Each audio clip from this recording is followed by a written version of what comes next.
Good evening. Welcome to September's WPLDN. Very happy to have you all join me. Welcome, Diane, Leo, and Paul. Thank you so much for joining us on stage here this evening. Evening. It's September already. Absolutely is September already, and the end of September.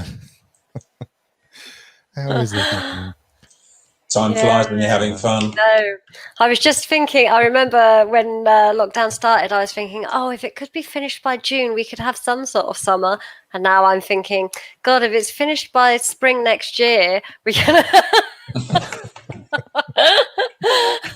We'll get there. We will get there. And whilst we're having to, we're going to continue to deliver these events virtually, and we're going to continue to come together as a community virtually. So I'm just pleased that we have this ability to do this and come together.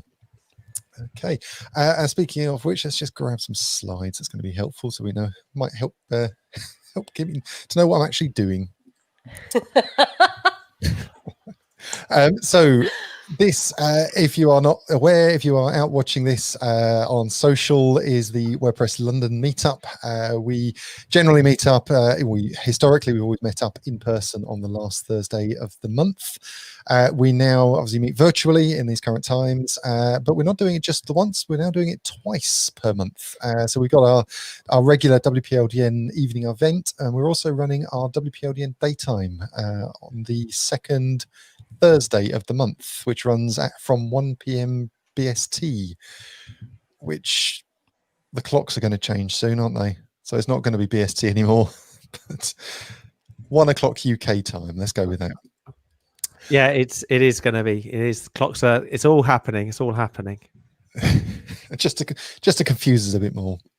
Yeah, that's it. It's GMT. I think is what you were. It was what you were trying to. That'll be the one. Thank you. So I just want to say a big thank you to Diane, Leo, Paul, and a number of other people that are sitting behind the scenes at the moment. Collectively, we make up a bunch of volunteers within Big Orange Heart, which is a charity which I'll go into a little bit more detail in a moment. But I just wanted to first give us an opportunity to introduce ourselves. So, I've just killed my screen share. Isn't that great? Diane, do you want to start, and I'll see if I can rescue myself? Cool. Hello, I'm Diane Wallace, and I'm a web developer that specializes in custom WordPress themes and plugins.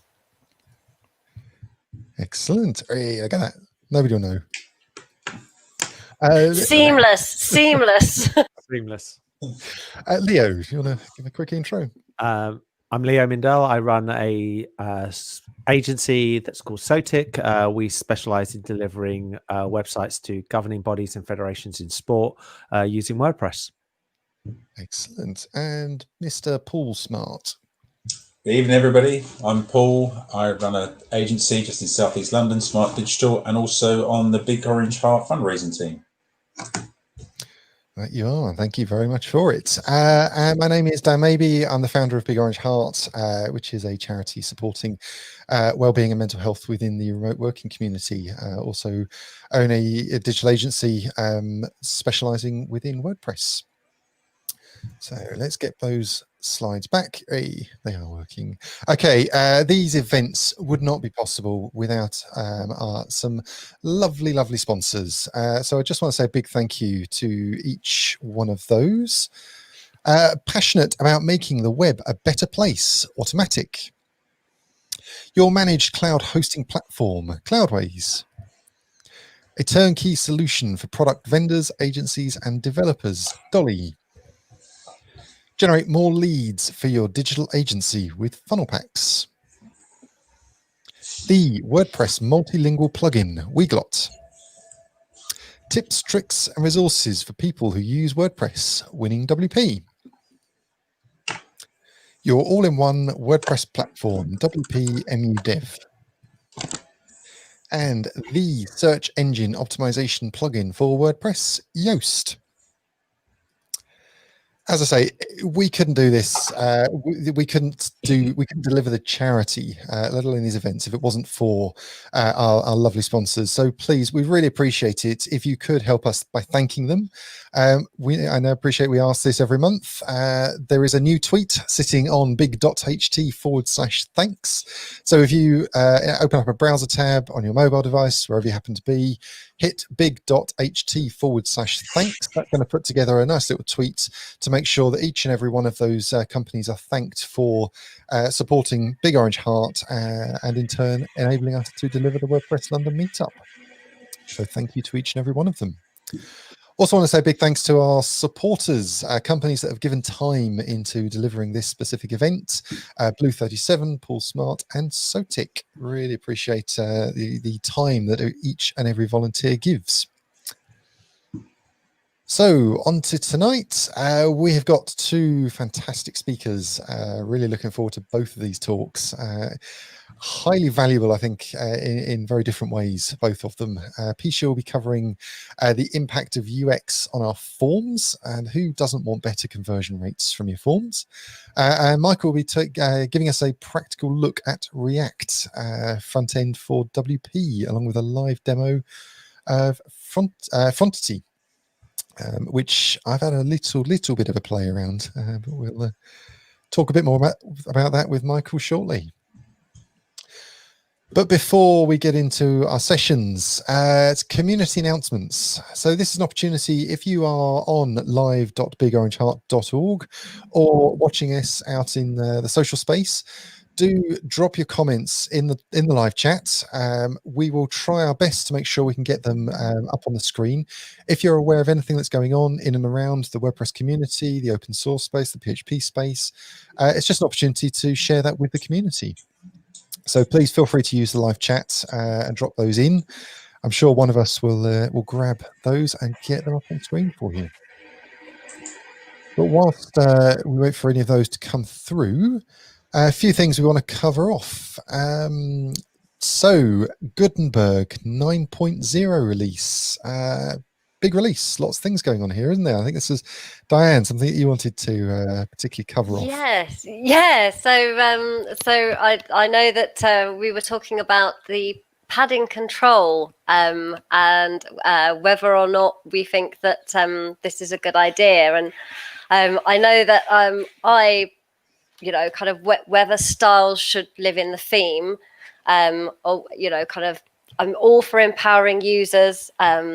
Kind of to add content, move content around in the page, but things like padding, margins, big problem that I had with page builders, and which is, kind of, I welcome Gutenberg because it means people don't have to use page builders, but the idea of people putting, kind of different paddings and margins on every page, kind of that, when they have to, then they change their theme and they might have to go back again. They have to change all of those settings on every page again.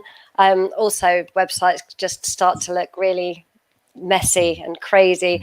I understand, kind of, it's all about giving people an experience that's kind of familiar from the page builders, but I actually thought that was one of the main problems with page builders. So I'm kind of dismayed to see it going into, I mean, it's not gone into core yet.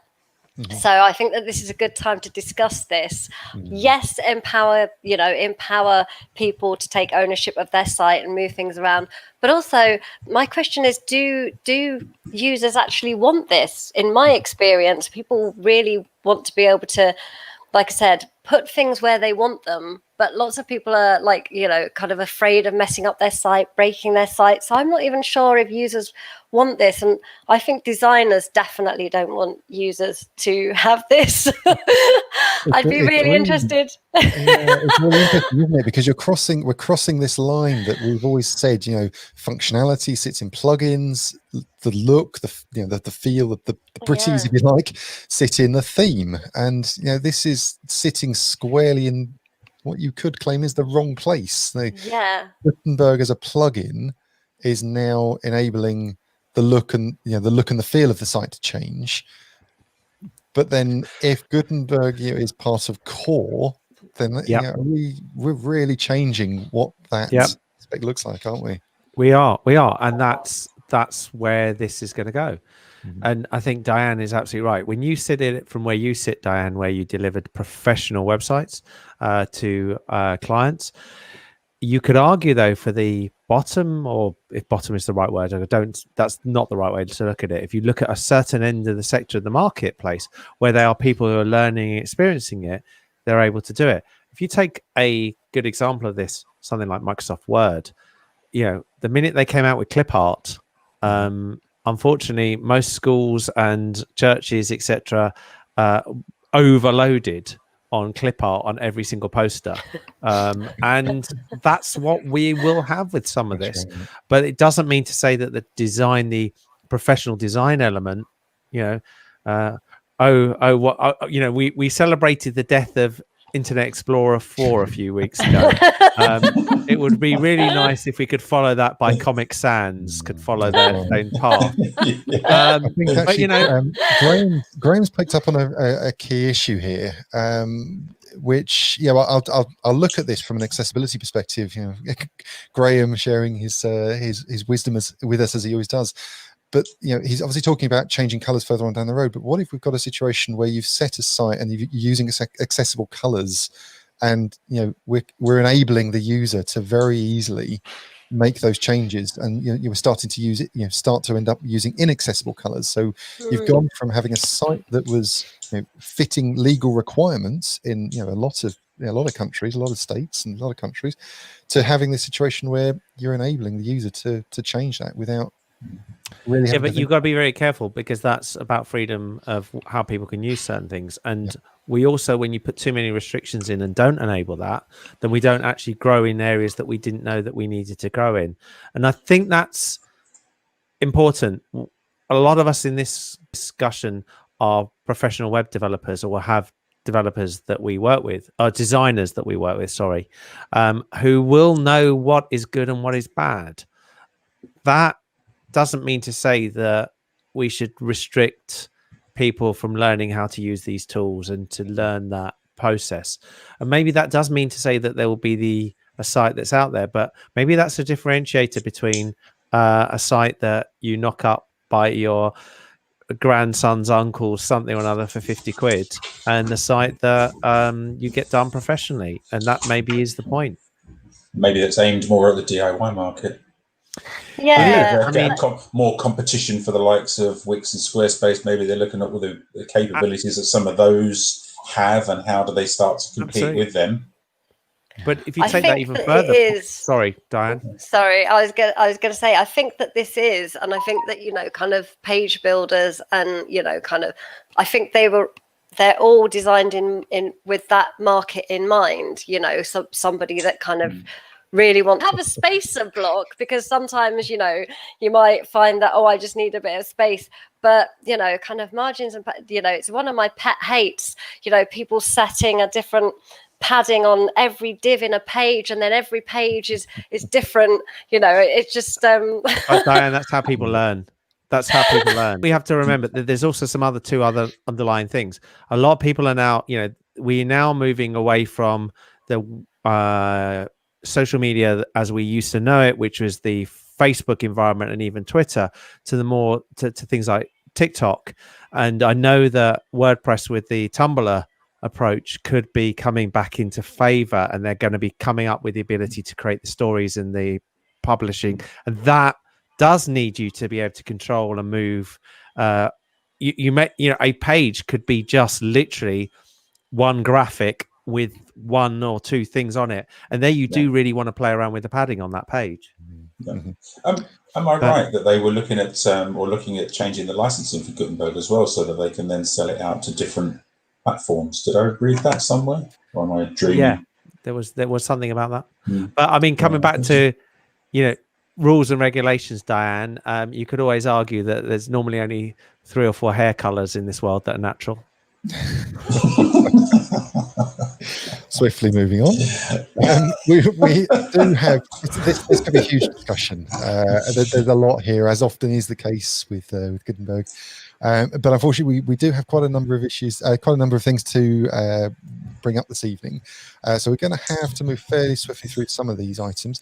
Just wanted to highlight a tweet Jake Lennox had shared. In this, he's been involved in the team within Automatic, looking at this post was released, towards zero, reducing and offsetting our data center power emissions. So Automatic are looking to go carbon neutral, offset their carbon emissions for WordPress.com, WordPress VIP, Tumblr, and their many other services. So I thought this is a really interesting move on behalf of Automatic, and just wanted to highlight it because it's something that I feel is, as companies, we need to, when we're having these, positive steps forward, let's bring them to the forefront. I think it's great. I think it's absolute. Unfortunately, with the pandemic, some people have taken their eye off the ball of where we are with global warming and other areas. There are certain things that we really, really need to realize that we have to deal with. And these are bigger issues. This accessibility, those sort of issues, we have to deal with them front and center, and not pretend we can't or it's too hard. This is a great move. Great move. And actually, the post, if you get into it and start reading, they do talk about some of the challenges that they faced as a company to try and find a solution to take this forward. So we'll make sure that we get that link tweeted out as well from both from the Big Orange Heart and from the WPLDN Twitter accounts. Paul, I think you wanted to mention the GoDaddy acquisition of SkyVerge. Yeah, just very quickly, I thought that was quite interesting that they've acquired SkyVerge. SkyVerge apparently were bringing in around about $350,000 a month. They've acquired their WooCommerce plugins. Be very interesting to see what they do with that. With GoDaddy, what was it, latter part of last year, started their dedicated WooCommerce hosting. They've now got around about 60 WooCommerce plugins, I believe, which is all part of that service. So, and a lot of the hosting companies seem to be, over the last sort of year, acquiring some of the WordPress plugin people. InMotion with Sprout Invoices, and Liquid Web with Restrict Content Pro. So it just seems quite interesting, really. I think SkyVerge is they're a really interesting company. I've had the pleasure of meeting the team a number of times, and they've kind of just continually grown. You've seen this incredible growth within, but there hasn't been big noise, and they've not been kind of one of these companies that's been front and center all the time. But when you look at their 3 million plugin downloads, 150,000 active installs at the moment. Yeah, and it's amazing when I saw those figures. Sorry, yeah, it's over $4 million a year, isn't it, that they're apparently turning over? So it's sorry, Leo, I interrupted you. No, I was just complimenting on what you were saying, Paul. Yeah, no, I think it's very interesting. And SkyVerge is a good product as well. I've used their products a number of times. Very, very good. Be interested to see what happens to Jilt, though. Yes, there hasn't been any comments so far as far as I'm aware around Jilt. Not in detail. They have said that, or sort of alluded to the fact that it will all still stay and stuff. I'd be interested to see what happens with that. That's right. Yep. Okay, so this one, Graham Armfield has asked that we get a mention of this one, and quite rightly so. The WordPress Accessibility Day happening Friday, the 2nd of October. So this is organised by some of the team within the WordPress Accessibility team. This is a 24-hour event, worldwide event that's starting at 6:45 p.m. UK time, and this is going to be streamed into YouTube.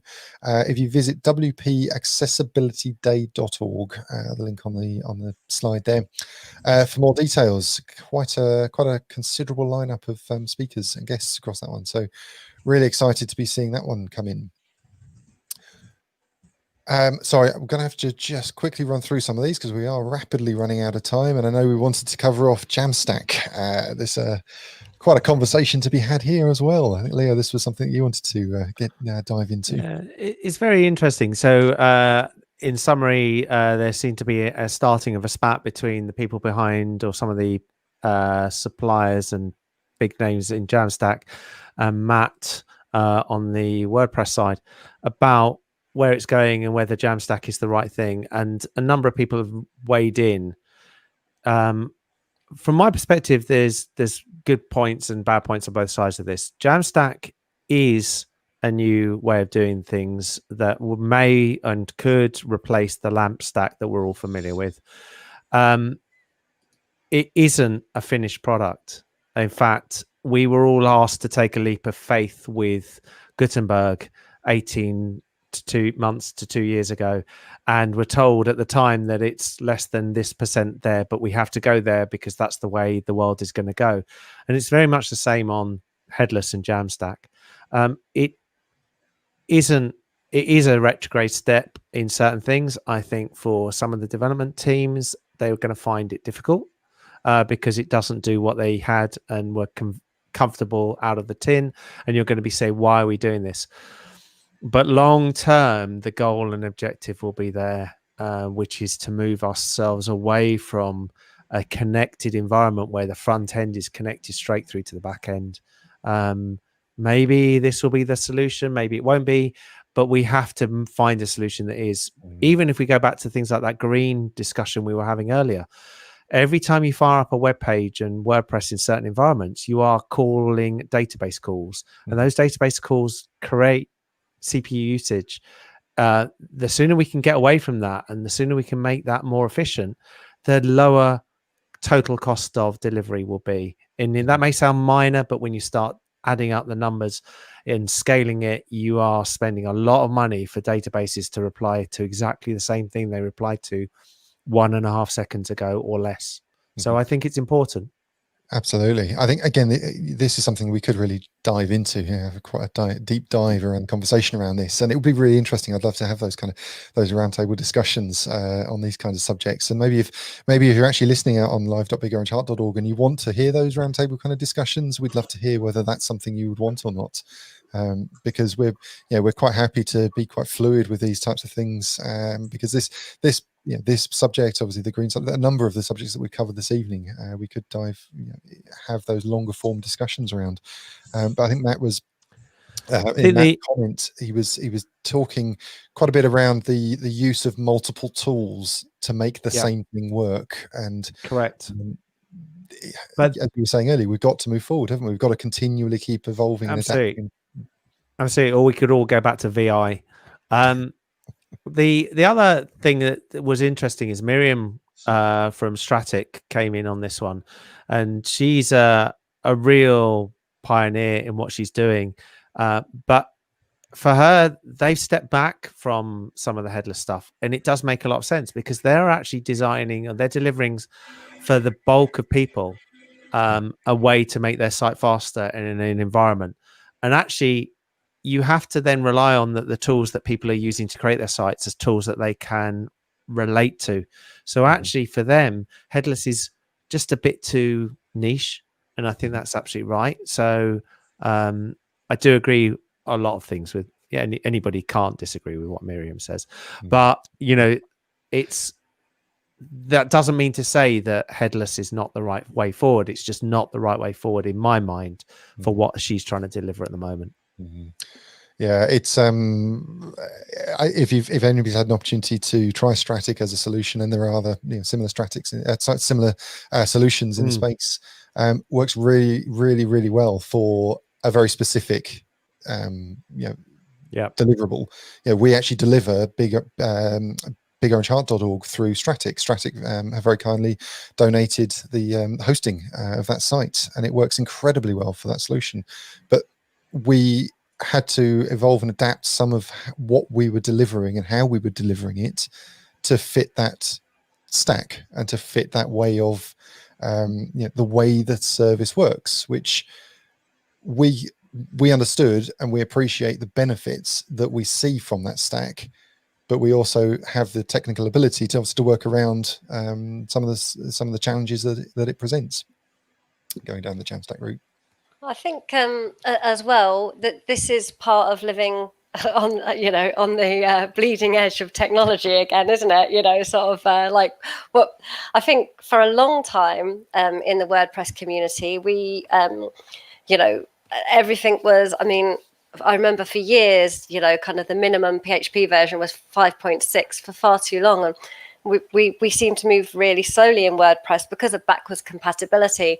And I think that now there's just been a complete change, and now everybody's developing, kind of using the latest technologies, and that is web development. I mean, that is, and yes, Leo, absolutely. Sometimes the technology isn't there yet, but the only way that it gets to where it needs to be is by people like us using and building on that technology. So I think that's that's right. That is web development. That's right. What we do. Can I just ask? I know I'm not sure you've got this next up here, Dan. You mentioned something I saw in a chat today about the new versions of PHP or where that's going. Have you got that covering up, or is that no, I haven't got that covered. 10 seconds. So we got PHP 8 coming up. For those of you that aren't aware, it's definitely worth getting in. We delivered Leeds PHP last night through this platform, and really interesting, two very interesting talks. One of them specifically around the upcoming changes in the upcoming release of PHP 8, and again some performance improvements, and a lot of things going on in there. So really a really interesting release. But again, we need to be testing. We need to be making sure that obviously it's compatible with our stack. Yeah, exactly. And as you said, all these things moving on forward. That's right. Yep. And speaking of moving forward, we're going to have to really rapidly move forward these last few slides. I wanted to mention Michael, one of our speakers this evening, comes from Frontasy, another Jamstack, another front end headless solution for WordPress as a company. They are currently hiring. So they are currently looking for an open source JavaScript architect. So to join the team full time and help bring the framework to the next level, you can take a look at the website on screen, frontasy.org/careers. I'm very happy to announce some of you may be aware, we are now hosting PHP London through this platform. If you're on live.bigorangeheart.org, we are actually supporting a number of events through the platform as part of the charity's mission to help reduce social isolation. So we just want to put a shout out. If you are an event organizer and are looking for a platform to deliver your event through, we make this platform freely available to you to deliver your events. We just want to have a conversation, make sure that your mission, your event aligns with the mission of the charity to support and promote positive well-being within the remote working community. Not only are we now hosting PHP London, but as we just mentioned, we are also hosting Leeds PHP. We had the first event with them last night, which, as I say, a lot of really interesting content, specifically around PHP 8. And if you are interested in that, the videos are on our YouTube channel, on the Orange Heart YouTube channel. Really do suggest if you are watching this, if you're a dev, if you're interested in the PHP side, do check out that talk around PHP 8 from last night. Okay, as I think many of us will now know, WP Up has evolved into Big Orange Heart. Big Orange Heart, as we've mentioned a couple of times, is a registered charity that supports and promotes positive well-being within the remote working communities. We are enabling these events, as I mentioned, the PHP London, PHP Leeds, WPLDN. We've got a number of other events that are coming onto the platform very shortly. These are open, as I say, through this platform. We're obviously looking at the conversations that have been going on today and the information that we are receiving here in the UK. There is a very, very good chance that we will be delivering virtual events for quite some time. I think it's fairly safe to say we will certainly be delivering them for the next 6 months. I can't see us coming back as for the in-person events in the next 6 months, unfortunately. Fortunately, as we've had some conversations earlier on, with the ability to deliver virtual events is opening up the opportunity for a much wider community to participate. I believe we've now got individuals that have joined our events from 93 different territories. Quite considerable numbers have joined on from different countries over the last 6 months. So, welcome. Thank you for joining us. If you are here for the first time, or if you are joining us from further afield than London. For us to continue to deliver these events and to continue to deliver Big Orange Heart as a charity, we are continually looking for sponsorship. There are lots of opportunities for sponsors. We've mentioned a number of companies over this evening. You may see them if you're on the site. You can see their logos and links out. If you're interested in getting exposure across all we're doing, and that doesn't include just this event, but of course all of the events that we're delivering, then we'd love to hear from you. big.ht/sponsor. Okay, that's it. Sorry, Piccia, we have run over, so we're going to wrap this up really, really quickly and make sure we can get you up on screen. Piccia, where are we? Just put you up. Piccia, welcome. Hello, how is everyone? Very Good. good. How are Very you? good. I really miss the pizza, I have to say. Like I said earlier, I really miss the pizza, but it's very nice to be here again. My favorite meetup. Very nice to have you again. Yeah, we miss having you in London. Yes, I bet you do, Paul. So you can't tease me when, I live. The teasing is much more fun live. I just have a feeling the last time we had a live event, actually in person, you were you at the last one or the one before? It was one of the very last ones. It was January, I reckon. You must have had the last one in February.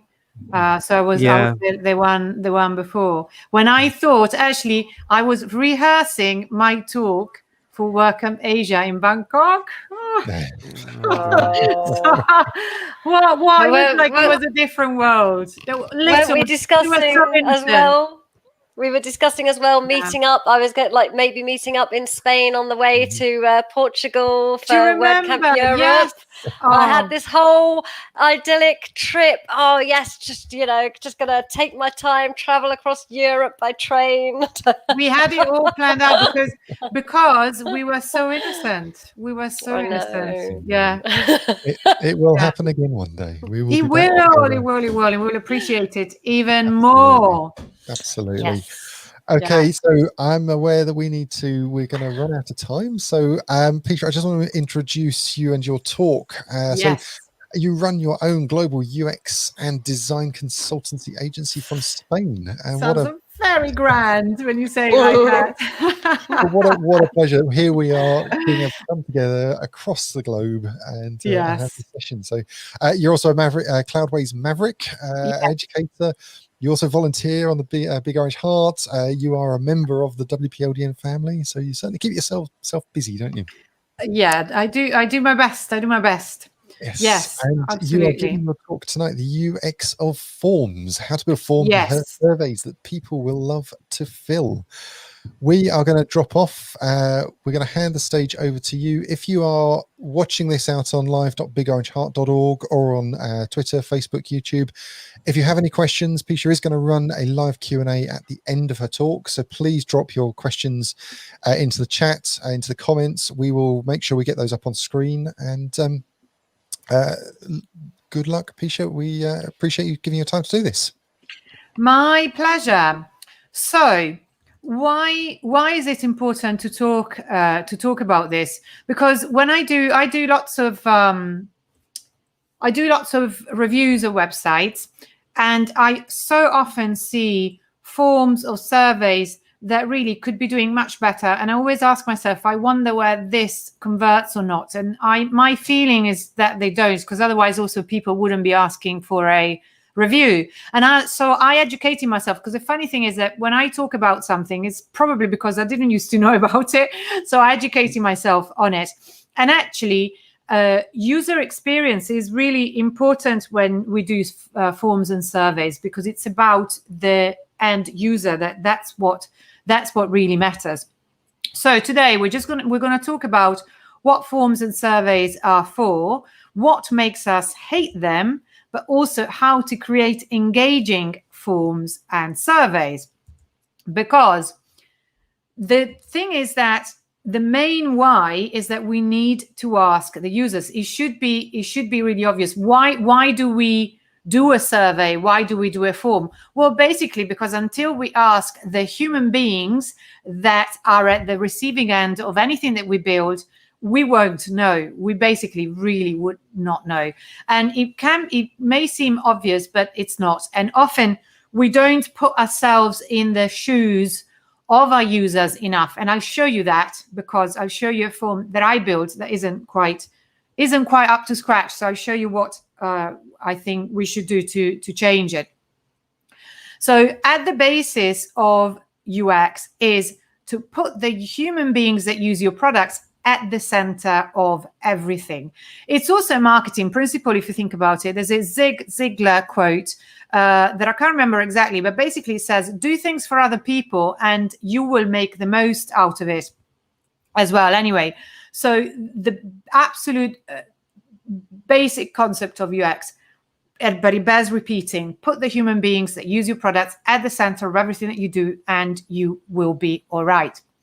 So sending a form, a survey, or filling a form is often the path of least resistance, because when you are doing user research for a client, often it's less daunting questions or having to make a phone call. Often, and it goes both ways, both when it's us having to contact existing customers to find out things for them, or when we put a form on our site. It's often, I don't know about you, but when I land on a site, especially for the first time, even if it has their number at the top, unless I know them, unless it's a shop and I need to find out something, I will not call them. So that's why also we use forms. So they have a very important function, forms or surveys. And so when we want customers to get in touch with us, that's what forms do, whereas surveys are more to find out how we've been performing or what we should build. This is a typical form. It's from one of my sites. It's just, bog standard, as short as possible, name, email, subject, and your message. Fine, but I think that there's something here that's not quite entirely right, and I think that we'll get to it in a bit when we talk about how to build a better form. So what are the objections to forms and surveys? What makes us hate them? Well, first of all, forms and surveys can feel like an imposition. Especially forms are shorter, but surveys often feel like that, because they basically make us think we're giving time for free. They're intrusive. Also, they're too long. That's a very important side to them. And we get asked all the time these days. Also, we're always online now, especially that we're stuck at home, and they're hard work. And this is the most important bit. Basically, you could sum up everything that we've said so far, because when they're made hard work, they don't work. Because what actually makes us love forms and surveys is when they make us feel special, because we're talking, you're giving me an opportunity to talk about myself or to tell you why I didn't like your service. So in a way, they make us feel special. So they're useful when they are like that, and they make us love them. And actually, we can't wait to fill them. They also, when they're fast and short, that's something that makes us love them. They're not intrusive. And we don't, we only ask occasionally. We don't ask all the time, which is annoying. And they're a fun and interactive experience. And actually, here's a lovely example. You can see my next screen. Yes, you can. So this is the mental health survey of Big Orange Heart. This same bot is also in the blog, and I love it. Also, whoever set this up is very good at this. So let's just do it. Hello there. Hi, obviously. See how also the animation makes it fun. I can't wait to see what happens. So see what they're doing here. I'm being given options. So I don't have to do anything. The emoji are really quite nice. There's no, but I don't, my option is in here because I don't identify with any of these. I would probably say that I'm a consultant. The little dancing dots, so that's an animation that helps. So now I define myself as a consultant, and I spend the majority of, see how easy they're making it for me, and it's fun. I've got the little icons that I can choose, and I feel important, like I can tell my story. Suddenly I'm like, I really want to help. Am I my dedicated office space? Sort of. Yes, I am. Actually, I am. I mean, anyway, I won't finish the survey because I've already filled it. I hope you all filled it. But however, this really makes it, it's not a chore, it's fun. It makes it interesting. I'm not being asked to work hard. I'm being asked to just choose a funny icon. So, it's really absolutely a joy to fill. So when I filled it, it was joyous for me. So here's a lovely example. Have a look also on the Big Orange Heart blog and go to the bottom of the post and see what that bot is like. And I think that you will really like it. I mean, it's impossible to not like it. So let's see how do you do that? Because it's easy to say, oh, that's great, but what are the rules? I think that we can identify as many as 6 rules, because we're going to keep this short, to create engaging forms and surveys that your users will really love to fill. When I say users, it's a bit of a dry word. What I mean is the human beings that use your products. However, to make it shorter and snappier, let's just agree on users. First rule, keep it short. That's the number 1 rule. One important thing to bear in mind, if it goes longer than 1 page, then show progress always, but keep it short, and that's fundamental. Well, what does it mean? Don't make them work too hard, which is what the survey that we just saw doesn't do. So that's brilliant. What is this? This is the overall main great UX mantra. Do not make them think, which is paraphrasing Steve Krug's book, Don't Make Me Think. If you read one book about web design, make it this one. Absolutely, everybody should read it. And I almost always quote it in almost every single one of my talks. So yeah. So how do we do it then? How do we keep it short? First of all, to have a singular overall focus, you want to find out one main thing. And I think that the mental health survey shows that as well. Then minimal number of questions, just keep it down, because you need to also ask yourself, whenever you put a question in, you need to think, do I need the answer? What am I going to do with the data from the answer? If you're not sure whether you're going to use it or not, then take it out. Then keep the questions as well, need to be short, direct, and clear. Then it can't be longer than 10 minutes to take. Actually, a 10-minute survey, I think, is very long.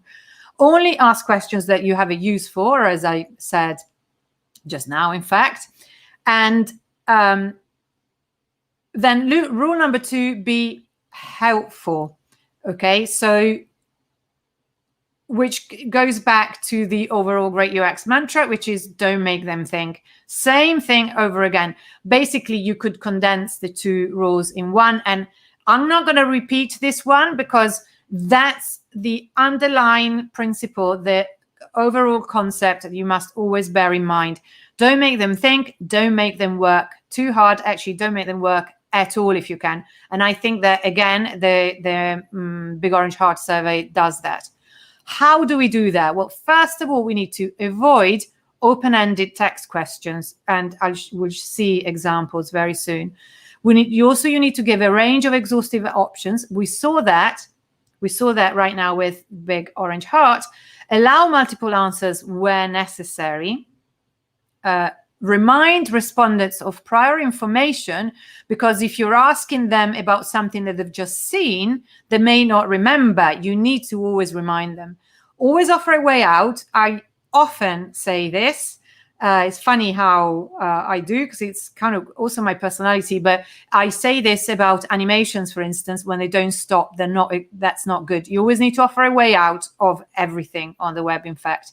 And avoid making a question required unless it's absolutely essential, such as give me your email address. That, of course, would have to happen. So let's see. This is a form from a website that we reviewed recently in the Cloudways monthly UX and UI review. And it's a lovely website of a fantastic photographer. And let's have a look at this, though, because this is so typical. I see it so often. So this is not a survey. It's just a simple short form to capture leads. Name and email, fine. What is your goal and need with a photo shoot? This is it's a text, it's an open-ended text question. That's a lot to ask of any user. You're asking them to really think. They need to now concentrate, go, oh my God, so what do I need? And then the point is that she knows already what she needs to know, because she's putting the clues here. Do you have a date, location, which type of package, and so on. But actually, which type of package, that's an example of reminding of the info. If I had just seen this site, I probably wouldn't know what type of package you offer. Just give me a list here and ask me to choose. Same thing with date and location wish, have fields for it. Make it as easy as possible for the user so they don't have to actually think. Give them a range of options. Europe, Asia, because she calls it elopement, she does location weddings and so on. So this is a way that I think that it would convert so much more. Also, if you made it like a bot, once you use a bot like that one, like the Big Orange Heart survey, you don't want to do anything else. I haven't set it up on my website yet, but I really, really want to do it. Same with everything else. How did you find me? Do a multiple choice. Just make it as easy as possible for your user. So short question, no, not particularly. The asks a text question, and there's no options as a reminder, and there's no multiple answers, and it doesn't remind of the information, and it makes the user work too hard. So these are the reasons why this form doesn't particularly convert. So instead of asking an open-ended question, for example, as I just said, you can say, what are your goals and needs in a photo shoot? And you just give them a field, just to show you practically how it could be done. Now, because this is the most important thing, really, once you get this, then the most important aspect of a survey is probably resolved. This is another example. It's a Typeform survey about a site. So what's the best thing about the site? What if you were asking this to a user who's just visited your site? Again, you're asking them to work quite hard because they may not remember. They may not know even what the best thing is. Also, they may think that there is no best thing. So it doesn't work.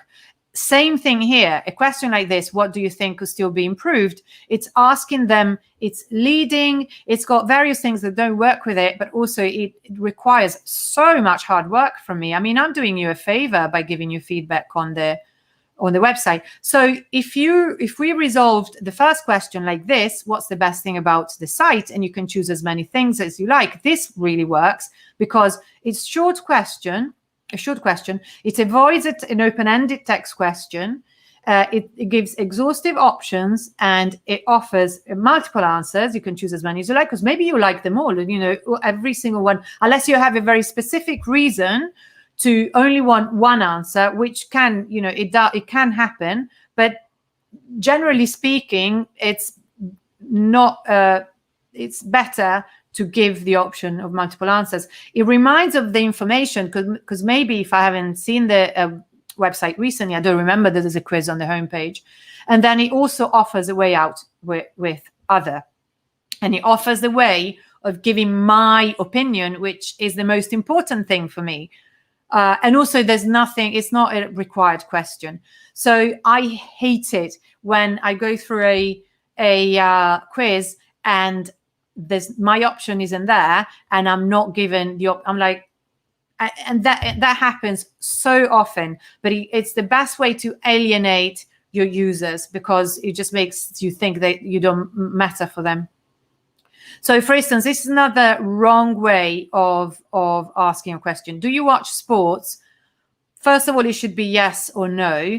But so this. Maybe I don't watch sports, or maybe I don't watch football or rugby. So this is much better. Which sports do you like to watch? But it's still not exhaustive. This is not all the sports in the world. It's a single answer. You can only give one answer in this case, and there is no way out in case I don't like to watch any of these sports. This would be a much better way of putting it, because it's it's you can choose more than one, and it also gives you the way out with other.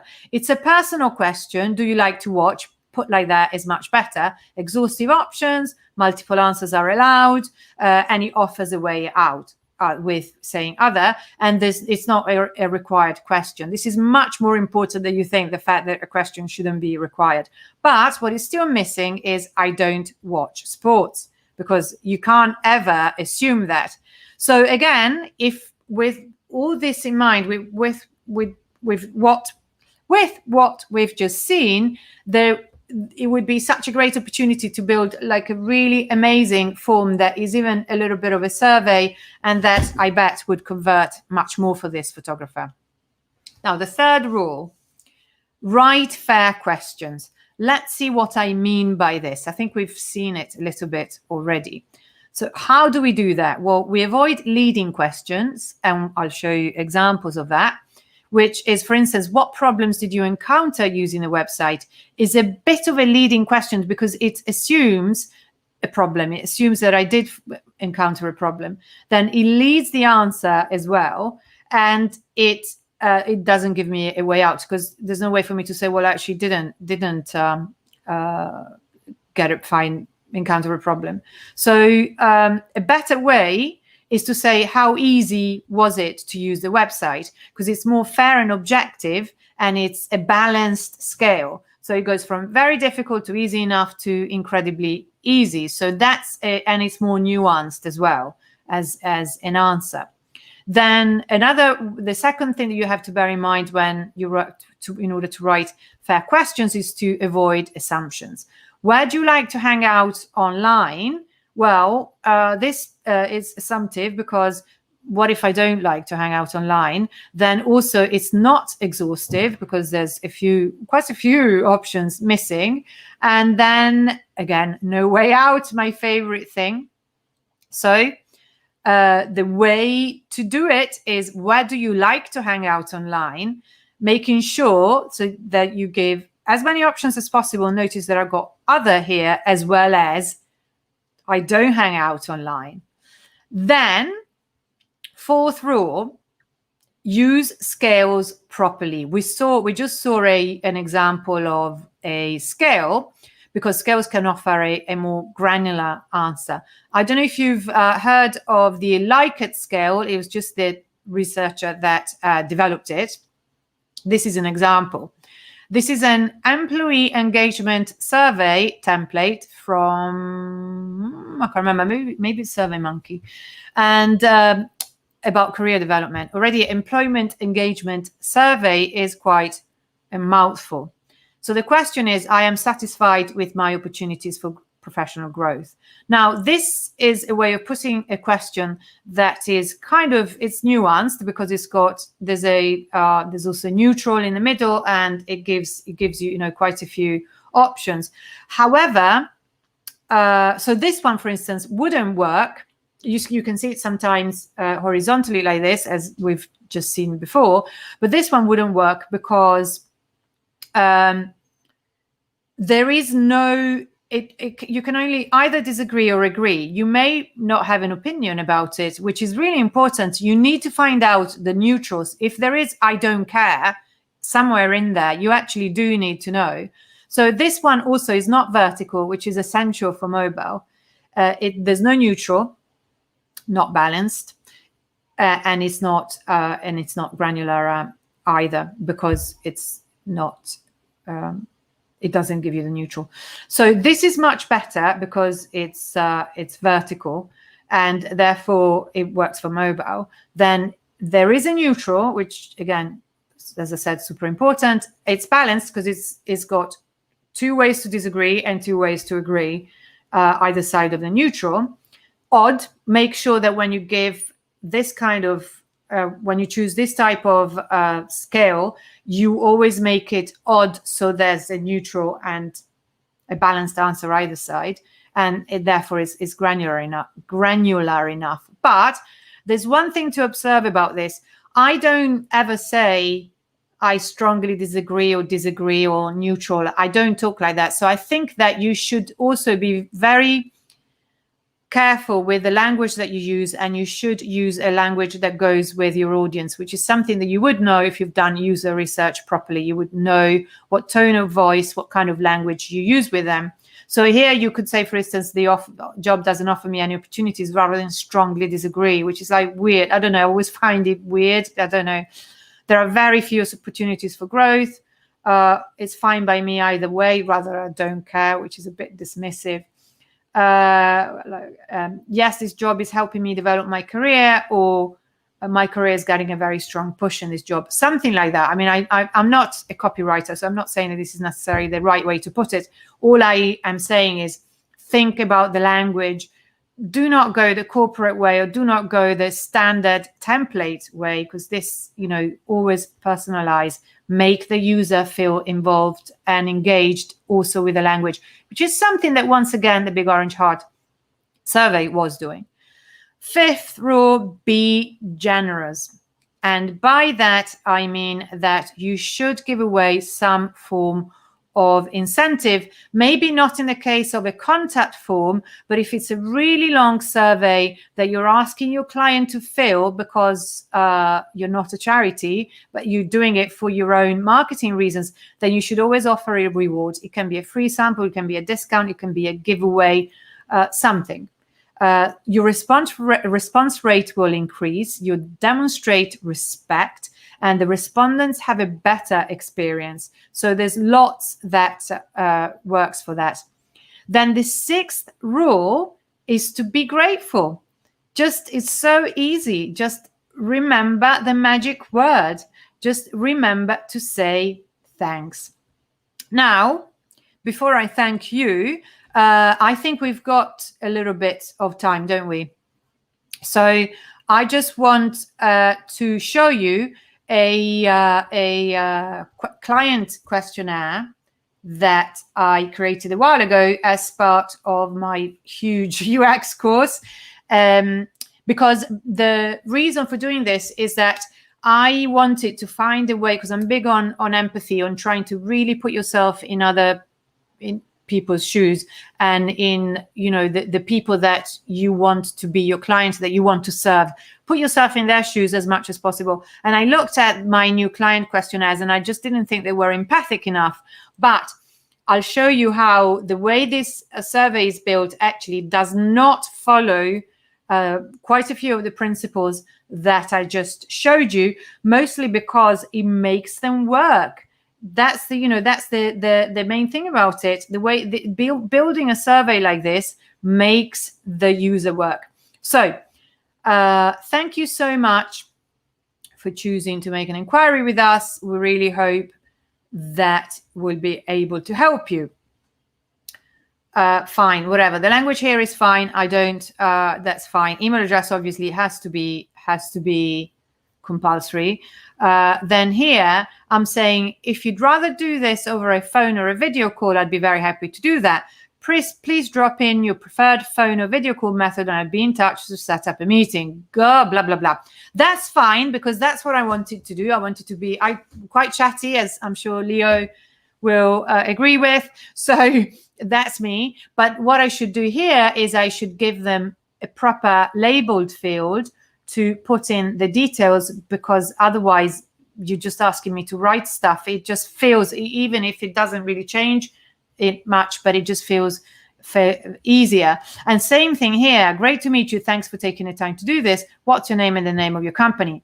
Have 2 fields labeled. It's fine to put the question like this, but then rather than asking them to put it in here, make sure that you've got 2 questions labeled name and company name. Do that. Same thing here. How would you describe what your company does or sells to someone who has never heard of you before? If they haven't prepared their elevator pitch yet, probably this sends me in a panic, because if, like, oh God, I don't know. Oh, actually, I want to hire you to help me do that, to help me get to my UVP. So therefore, really, this is the wrong way to put it. I just wouldn't. This is something that I can ask them later on, but not on first contact. So, and again, another example here. Are you a small but perfectly formed business, medium size, blah, blah, blah? Why not have it like this? Why not have it like, finally, when I ask them about the budget, this is the right way to put it, because I'm giving them choices and it's much easier for them. So this is the way to do it, basically. And as we carry on, that's always the same thing. I am making them work too hard. So just to show you that once you keep that in mind, don't make them think, don't make them work hard, that's going to change everything. And we've seen the ways that we've seen the ways that we can do that. So just to share, the only thing that I actually want to finish talking about, because it's all about the empathy, because ultimately what we're talking about again here, it's about empathy. Be empathic when you build your forms. So this is a bit of an aside. Basically, the important thing that I was thinking about at the time is that so many times we come across clients that have been burned somehow. They've been burnt by their web developer. Something horrible happened. They went away with the keys to the domain. You know, it happens all the time. So rather than just asking them questions so that I find out whether I want to work with them, why not ask them which type of company they want to work with? I don't ever see any new client filter questionnaire do that. And the funny thing is that everybody wants to filter people out, but what about giving them an option to filter you out just for any reason? So these are the questions. Have you worked with a company providing similar services to us before? So I'm not considering here whether they formulate it well or not. I'm just showing you how I'm trying to be empathic by asking them what they want in a provider. And I think that this is really important, because what about, what's the quality that you most hate in a provider? What's something that would make them want to stop working with them? Again, I could formulate it differently to make it easier for them, but I've never seen a questionnaire for a potential lead that asks for this. And because they need to tell you, it's very useful to know what horrible experience they had before, because that can actually tell you whether they're a good client or not, by the way, as you know. And then in the end, and I still think this is really quite nice, your turn to write a question and I'll answer it. So back to us. Remember to say thanks. And I'm saying now, thank you. I hope I didn't go over too much. Not at all. If at all. Good. Thank you so much. Oh, I forgot to turn my lights on. There we go. We can still see you. Thank you so much, Piccia. Really appreciate you doing that and giving this talk. As always, a lot in here, a lot to unpack, a lot to go through. Because who doesn't want converting forms on their site? Whether that's surveys, whether that's contact forms, there are so many reasons, aren't there, for us wanting to ensure they're converting. Absolutely.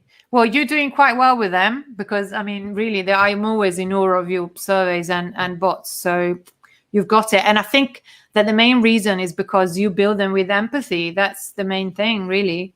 Mm. Absolutely, yeah. I mean, we do have a lot of internal discussions around that, the conversational side of it. The questionnaire that we released, we released last year. We'd actually built the questionnaire as a traditional form. We'd actually used Typeform as a traditional survey, and it was, I think, 2 days prior to 2 days due to launch. We kind of said, well, how can we try and encourage better conversion through this? And we were doing stuff with chatbots elsewhere, and we thought, let's look at that. And we had incredible conversion rates, to be honest. The survey that you were just demonstrating there came in at 80.52% in its conversion rate. That is incredible. It's like fun science fiction in terms of it's fantastic. And I mean, I've been saying it for a while. I haven't implemented it yet, but I want to just do just that. It's just the best way, really. Absolutely. We've had several questions come in. I think Graham, let me just grab that. Graham has asked the question. Sometimes surveys can get longer depending on answers I've given to certain questions. What's the best way to deal with that? Okay, let me understand the question. Surveys can get longer depending on answers given to certain questions. What do you mean? So the conditional logic, so that if you give a certain answer, then it will... To deal with that as a builder of surveys, you mean? I think that's what I was referring to. It's that conditional. So, you don't know what's ahead of you. That issue that sometimes we can face. Okay, so I'm still not entirely sure what you're asking, because basically the point is that if you do a conditional logic jump, obviously it means that you do need to segment the audience, depending on what you're asking them. So I guess that the answer is try and really understand what answers you absolutely need and what you don't need, because I was recently building this survey for Cloudways, as I was saying, and we wanted to ask so many questions because it's about a new program that they're about to launch, and therefore we really need as much feedback as we can. But we were always weeding it out, because the minute we decided to, a question was proposed, then we would say, okay, what are we going to do with the data? Because, and unless you have a rock solid answer to that question, take the question out. Because there's also one thing is, when you have another reason why, in fact, I should probably add that to the talk, to the slides, is that another good reason why you don't want open text answers is that they're fine if you have 10 answers to the survey. What about when you have 500 or 1,000? There's no way that you can extract the data in any meaningful way. So that's why you want short answers. So Graham, I don't know whether that answers the question, but that's basically what I mean. Just try and really understand whether you need those answers with a conditional. I mean, if it's like, did you like the talk or did you not like the talk? No, I hated it. Okay, fine. Why did you hate it? But don't keep it going for too long, because otherwise then it just goes too long. I don't know if I answered, but I think that issue around conditional logic's really quite an interesting one, isn't it? Because it is that you want to be open to the end user about what they are letting themselves in for, if you like. What time scale are they dedicating themselves to? And if it's continuously, you've constantly got conditional logic, you just don't know how long that's going to go on for. And I think that can be quite off-putting for well, in that case, just show progress. I mean, some tools allow to show progress, and that continues. That keeps happening, even with a conditional logic jump, you will still get the bar.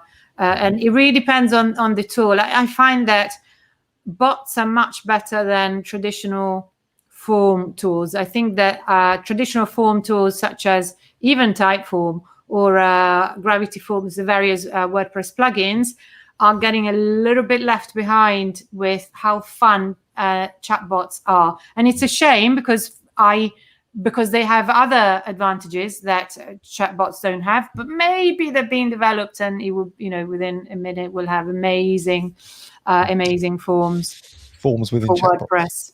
Yeah, it'd be amazing. Yeah.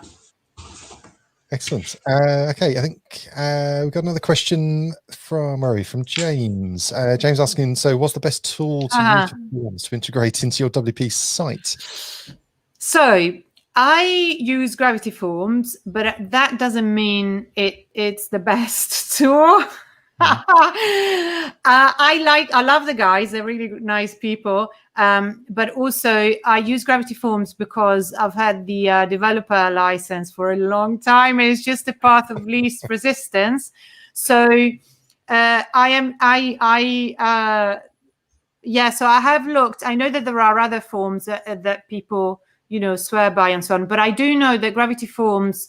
They recently had Ryan from from level do a big accessibility job with them. And in fact, something else that, thank you for giving me the opportunity of saying, I mean, I was talking about much more about the content rather than I didn't touch on the UI or on the tools, but making forms accessible is really important and often totally overlooked, like really totally overlooked. So anyway, so I know that Gravity Forms have been, I mean, they've been around forever. They are definitely a good tool. They have tons of integrations, and they have done a big job on accessibility. So they're definitely a good tool, but by no means the only one. And then, like I said, also, I think that the surveys and forms are a different thing.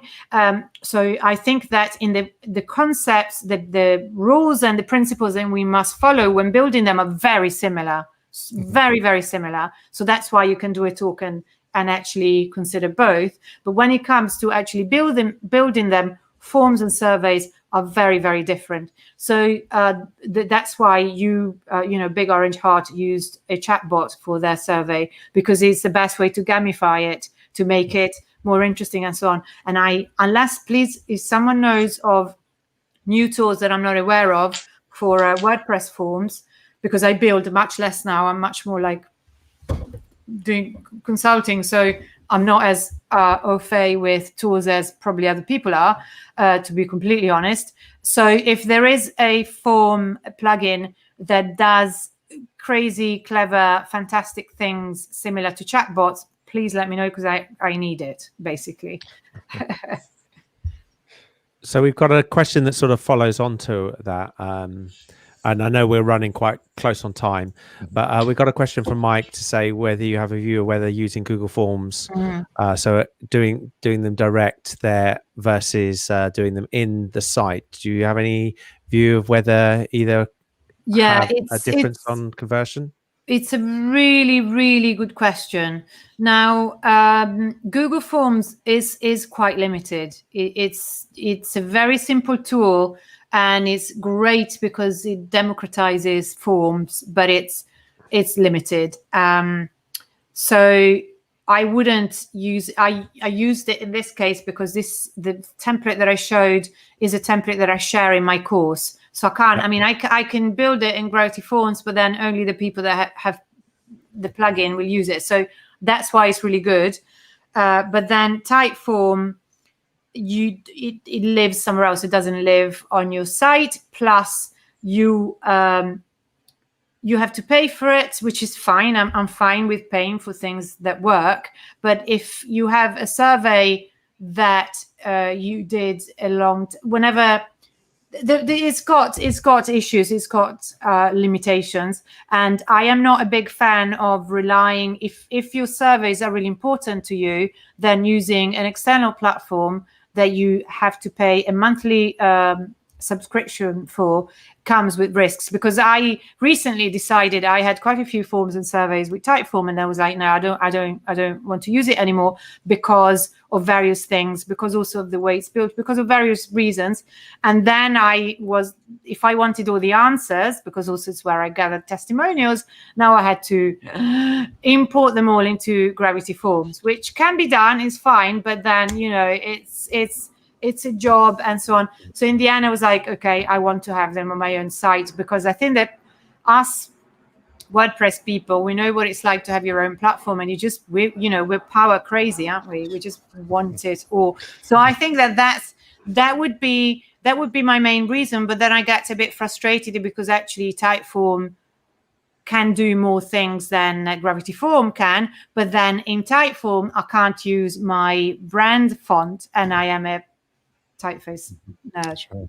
So one interesting little workaround, actually, if you're specifically using Google Forms, you can actually hard code your own HTML form and then pass that information to a Google form, so you can have complete control of the look and feel of that. Fantastic. So that's a big plus. That's a big plus. But you can't do conditional logic jumps or anything like that, can you? Theoretically, you could, but you'd be diving into deeper waters around JavaScript and various other things that. Yeah. So if you're using a Google form, then you may not necessarily want to be going down that route. But we do have a number of other questions, but unfortunately we are very much out of time. So, Piccia, I just want to say a huge thank you. Really incredibly grateful for It's you. my pleasure, as usual. Yes, Thank always, you. And always people, you can enjoy. ask me on Facebook. I'm very easily found because no one's called like me. So if you've got questions, come ask them. In my Facebook group, Design for Geeks, for instance. Excellent. We certainly will do. And if are you able to join us in the social later on? Yes, absolutely. Of course. Okay, cool. So I guess if we've got a couple of other questions that have come up, so maybe we can get those discussed. Yeah, I'll be in there now. Excellent. Okay. Thank you. Thank you very Bye-bye. much. Take care. Goodbye. Bye-bye. See ya. Bye. Okay, we are now going to invite Michael to come and join us. Michael, thank you very much for joining us this evening. Hi, you're very welcome. Bye. Good to Michael. see you. We are a little bit behind, so apologise to keep you waiting there. Yeah, in no, the wing, no worries. so I've been enjoying Piccia's talk. Excellent. So, Michael, you are. We're going to dive straight in. I mean, Sure. you're working for Frontity. I am. You are a developer. Well, actually, my role sorry, is developer relations with Frontity. Developer relations. Thank you. I was stuck on the word advocate for some reason. Yeah, which is kind of an advocacy role. So by doing this talk, I'm kind of doing my job. And yeah, it also involves, working on the documentation for Frontity, doing this kind of community outreach, liaising with the rest of the team, and basically being a liaison point between the development team within Frontity and the community out there. So getting sort of, if the community wants some kind of feature added to Frontity, they will kind of request it, and it'll come through the developer relations team, and we'll pass it on to the developer team, and vice versa. As the developer team develops new features, we communicate that out to the community of Frontity users. So multifaceted kind of role. Yes, I believe we're going to be seeing some of these features in this session. Yes, I will explain some of what Frontity does and demonstrate it. Live demo. Excellent. Okay. I must be mad. Well, I'll bring up your... What could go wrong on a live demo? Yeah, what can possibly go wrong? Yeah, you've forgotten rule number 1, haven't you? Yeah. Excellent. Well, Michael, we've got your slides up on stage now. Awesome. If you are watching this on live.bigorangeheart.org, as always, if you have questions, Michael's going to get a live Q&A at the end of the session, so please do drop your questions in the chat. If you're watching on social media, drop your questions in the conversation. We'll be sure to get them up on screen and ask Michael afterwards. But for now, Michael, we're going to hand over to you for your talk, Building a React Front End for Headless / Decoupled WordPress. Thank you very much. Thanks very much, Dan. So thanks for the intro, Dan. So my name is Michael. I work as part of the developer relations team at Frontity. I'm Michael Burridge on Twitter. I post quite sporadically on Twitter, but I go through sort of phases with Twitter, but that's where you can find me. So Frontity is a Madrid-based startup. We're quite small. We're currently 8 people, though, as Dan said at the beginning of during the announcements at the beginning of this meetup, we're currently recruiting for another developer. So check out the careers page on the Frontity website if you feel that's for you. So we're currently 8 people. We're fully remote. I'm in various parts of the world. I'm in the UK. The company's Madrid-based, as I said, so most of the rest of the team are in Madrid. We've got a couple of people in Poland, and we've got a guy over in Lima in Peru. So I'm going to talk about headless, which is also called decoupled WordPress, and building a React front end using Frontity, the framework, as distinct from Frontity the company. Frontity the company produces Frontity the framework.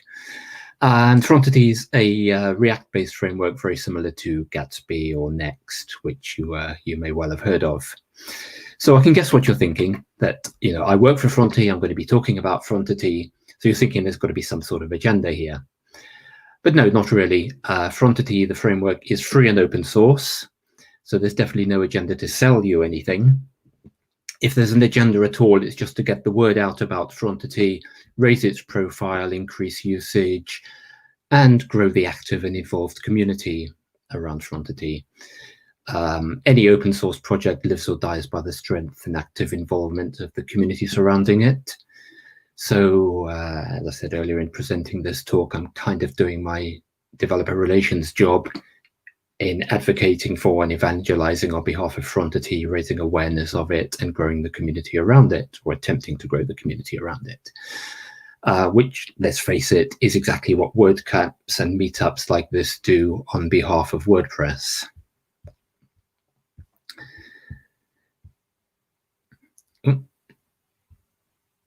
Oh, this is a bit twitchy, right. So there are good reasons to use WordPress as a CMS. About 35% of the web is currently running on WordPress. That may even have gone up since that statistic, which could possibly be a few months out of date now. Content creators are very familiar with the editing experience. There's Gutenberg blocks.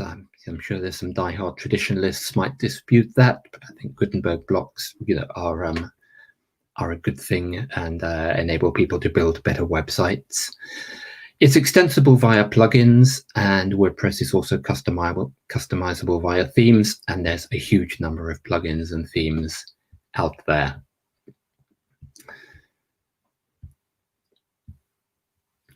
So traditionally, WordPress themes are based on PHP template files and use the PHP rendering engine to produce HTML that is sent to the browser. And that's pretty much how it's been done since the first version of WordPress back in 2003. And I'm sure everyone here has either built a theme like this or at least used one. But nothing in tech stays the same for very long, and things are changing.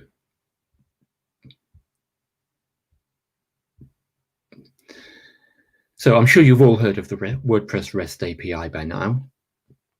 It was merged into WordPress 4.7, which was released in December of 2016. So it's been around for about, coming up for 4 years now. Prior to this date, the REST API was available to plug in. So it has in fact been around longer than that. And the introduction of a REST API into WordPress meant that developers were no longer limited to just using the PHP rendering engine for front-end presentation.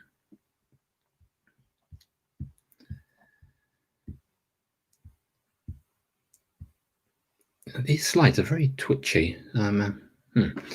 Right, what is the REST API? The REST API is a web service that allows an application to use the XML HTTP request, or which is often shortened to XHR. I don't actually know if you can see my mouse cursor. Oh, you can, I think. To query WordPress for the stored content, and the WordPress REST API responds by returning the requested content in JSON format. So what this means is that the developer can use the content wherever and however they want. They're no longer limited to the traditional PHP-based theme to retrieve and render the content. So the introduction of the REST API into WordPress opened up a new possibility for web developers, namely headless or what's called decoupled WordPress.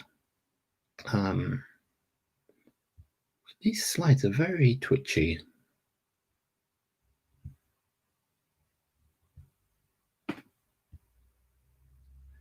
Right, that's the right slide. Okay, so what is headless or decoupled WordPress? It means you can still edit your content using the WordPress admin pages, but you don't use a normal PHP-based WordPress theme to present that content. The WordPress is used merely as a source of data. So why would you do this? Gosh, I really need to get control over these slides. They're really very twitchy. Right. So why do this? So first of all, separation of concerns between client and server. The client deals with fetching and displaying the information, i.e. presenting the information. And the server focuses on storage, editing, and manipulation of the data. Headless CMS is very scalable. Now, of course, WordPress is scalable, but this is also very scalable, so you don't lose anything in terms of scalability. You gain in terms of security because your front-facing site no longer has a login. And the login to the WP admin can be restricted to selected IP addresses if you wish to make your site more secure. So that makes your site less hackable. It's very efficient because less data is transferred over HTTP. And this was something that was mentioned in the opening remarks about transferring less data over HTTP, which leads to a greener web. And you may have heard Tom Greenwood of Whole Grain Digital and others have spoken about this. It's very performant. One factor that limits the performance of PHP-driven sites is the time taken for the server to render the HTML. You can pull in data from alternative data sources in WordPress, but it's a bit tricky to do, whereas with a JavaScript-based front end, it's very simple to pull in data from other data sources. In terms of availability and uptime, if your CMS goes down, you can still present fallback or cached content, whereas WordPress is monolithic. If WordPress goes down, PHP fails, or the database goes down, your whole site goes down. But with a headless version, the CMS can go down, and your client side or your JavaScript can detect that and present fallback content if necessary. You get a very app-like experience, which users are becoming increasingly used to. A lot of users are familiar with using Facebook and Twitter and Instagram, and a modern website can present that more app-like experience. And from the developer's point of view, it follows a more modern development practice, which is gaining traction. And the developer experience is really good. You're not tied to system-defined constraints for presentation. The developer can choose their tools, whether it be React, Vue, or Vanilla.js. Right, let's see how this... Nope, it's still very twitchy. Okay. So there are many good reasons to develop a headless or decoupled WordPress site. Now, one way to do this, and probably the simplest, is for the browser to make the XHR request and process the returned JSON using client-side JavaScript. Now, this can work well enough as far as the site visitor is concerned, but there might be some user experience issues. So, for example, the page may not be fully populated with content when it's first loaded, and the user may have to wait while data is fetched and while spinners or other loading indicators are displayed. Also, the page may not be fully interactive until all the data has been fetched and rendered in the browser. But the worst problem with this configuration is that search engines can't access the pages as the pages are rendered in the browser. So this is not a great solution, as it's bad for the SEO of your site. And I managed to get the obligatory cat in there.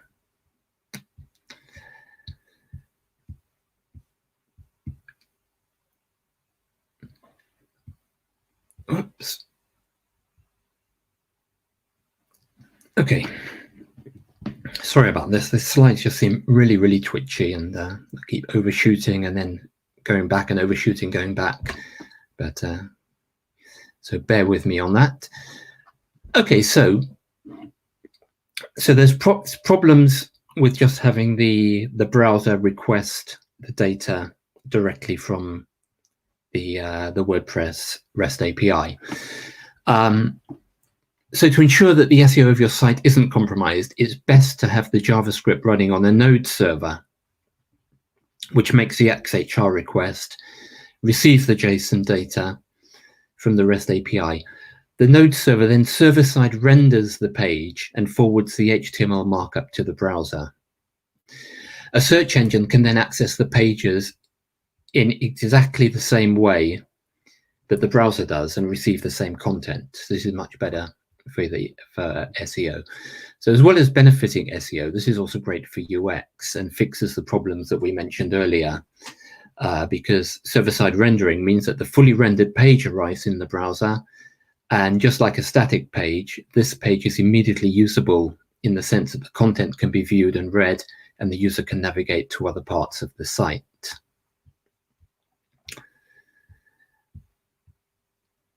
And then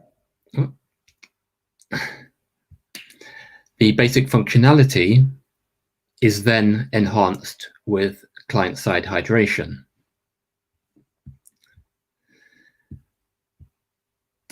Client-side hydration is a process that happens on the client, whereby the client receives and parses the JavaScript code and makes the DOM dynamic and reactive to client-side data changes and events such as user interactions. So the markup arrives in the browser and a usable static page is rendered. Meanwhile, the JavaScript code that adds the enhanced functionality and interactivity is fetched in the background.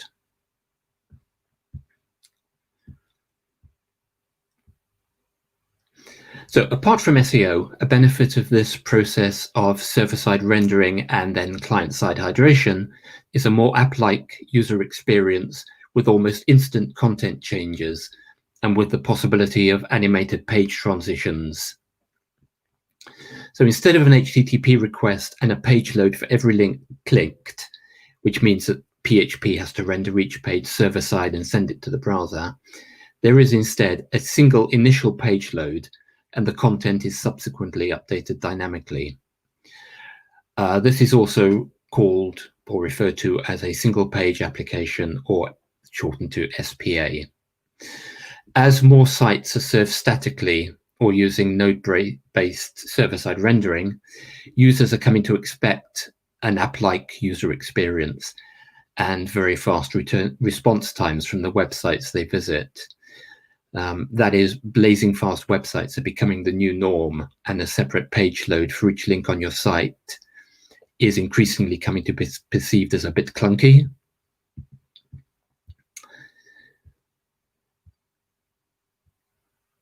So React is the most widely used JavaScript framework out there and is used by Frontity, as well as by similar frameworks such as Gatsby and Next. So let me just say a quick word about React. So React is a JavaScript library for building user interfaces. It was created by Facebook as a tool to be used internally, but was then open sourced and made publicly available in 2013.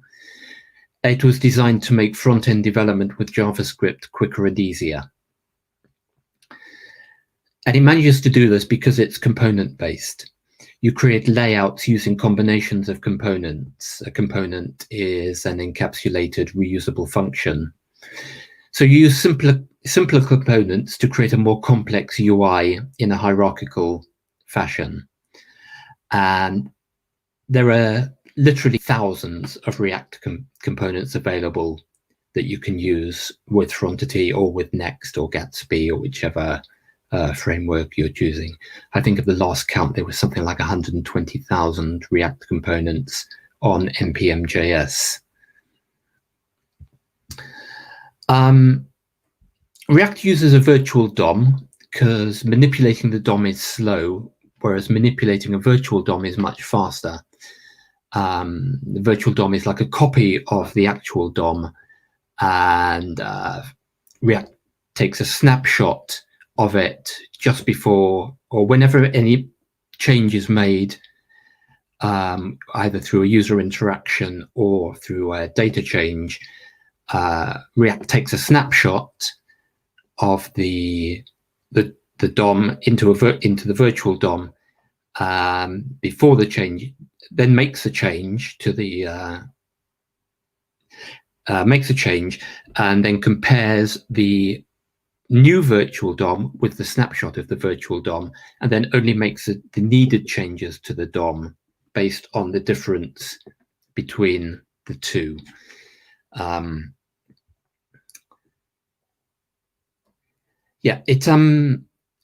React uses declarative code instead of imperative code, where imperative code tells the browser what DOM manipulations to make.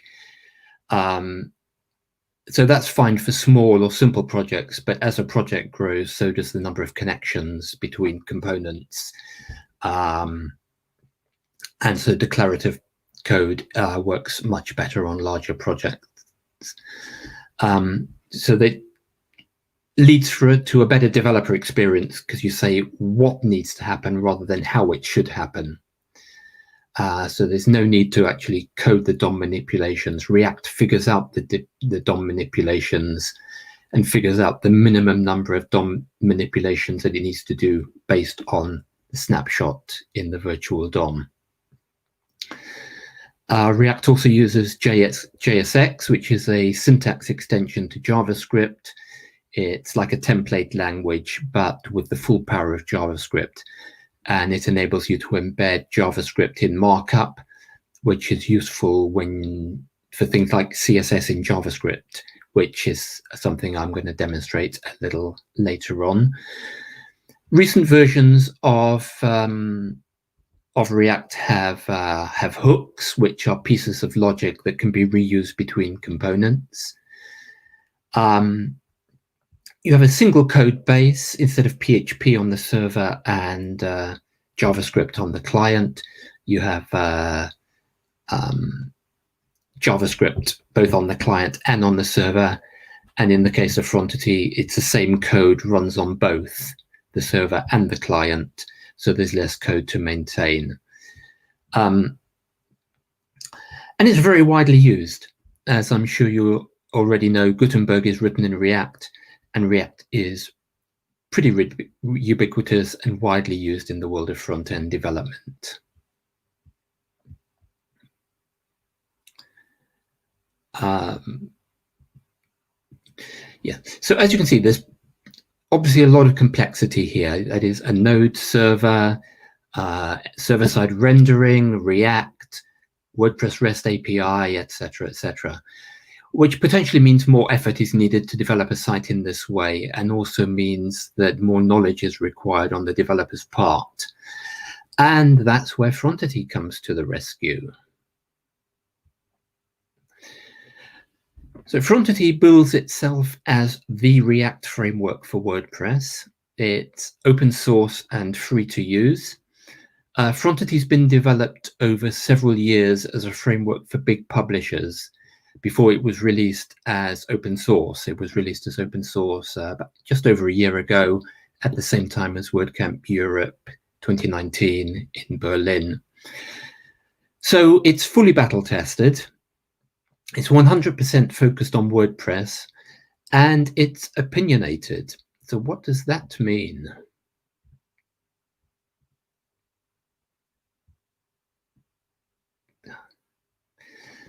Right, in order to build a site with decoupled WordPress and with JavaScript / React in the front end, there are a lot of things that developers need to learn about and configure, like bundling, transpiling, routing, server-side rendering, retrieving the data from WordPress, managing state, managing CSS, etc. So with Frontity, developers don't need to figure out or make decisions about what tools to use for things like CSS or state management or routing. Things like Webpack and Babel and Emotion. Emotion is a JavaScript, CSS in JavaScript library. All these are pre-selected for you and are all set up. And that's what we mean by opinionated. It has made a lot of decisions for you. So this means that the developer doesn't need to make decisions about tooling. and everything is ready to go out of the box, and you can just get straight on with the fun bit, writing code and starting to create an amazing new site with WordPress and React right away. There's virtually zero config.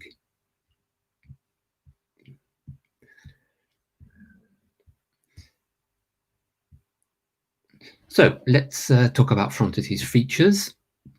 And as I do this, I'll also compare Frontity with other alternatives that you've probably heard of and that you might consider for a decoupled WordPress project. For example, Gatsby or Next or Static. So I've already mentioned that it's extensible. So to that extent, it's like WordPress, where WordPress has plugins, Frontity has packages. They kind of fulfill a similar role. Frontity features server-side rendering, so it's SEO friendly. Any page on your site can be a landing page, so any page can be indexed by search engines, and then subsequent pages are loaded by the client for a more app-like experience. It's dynamic, and I want to emphasize this point about it being dynamic. Frontity is not a static site generator, unlike Next or Static. So a benefit of this is that unlike a static site, you don't need to rebuild your whole site after each modification to the content. So Gatsby is a static site generator, and it requires a rebuild and a redeployment after every change to the content. Gatsby also uses GraphQL, which requires knowledge of how to structure GraphQL queries. WordPress also requires the WP GraphQL plugin, whereas Frontity works with the WordPress REST API. Now, Gatsby does offer incremental builds via its new service, Gatsby Cloud, but this is a paid service. Static also offers incremental builds, but it's also a paid service. And another problem with a static site is the things that just work on WordPress, like forms and comments, stop working with a static site. A static site is effectively like a snapshot in time of your WordPress site. On the other hand, Frontity is dynamic and continuously interacts and communicates with your WordPress installation. So forms and comments will continue to work. And if you make a change, and I'll be demonstrating this in the live demo later on, when you make a change, it's instantly updated in your Frontity site. You don't need to redo a rebuild. You don't need to do a redeploy. Frontity's 100% focused on WordPress, and it works out of the box with WordPress. Next.js can be a static site generator, but also can work dynamically like Frontity can. But whereas Frontity is focused on WordPress and works directly with WordPress, Next.js would require configuration to work with WordPress. Gatsby is not focused on WordPress. It's more directed towards using GraphQL. And Static, it is focused on WordPress, but it's a static site generator. Frontity just works with Gutenberg. Blocks render just fine with Frontity, and the blocks can be manipulated with a package that actually comes with Frontity. As I said earlier, it's opinionated, so is zero configuration for the developer, and it enables you to build a lightning-fast React-based front-end for a headless or decoupled WordPress site. So Next.js and Gatsby.js are two great React frameworks that can work with headless WordPress as well, but neither of them is exclusively focused on WordPress. Therefore, there's still some complex configuration and additional tooling that the developer has to do with those frameworks.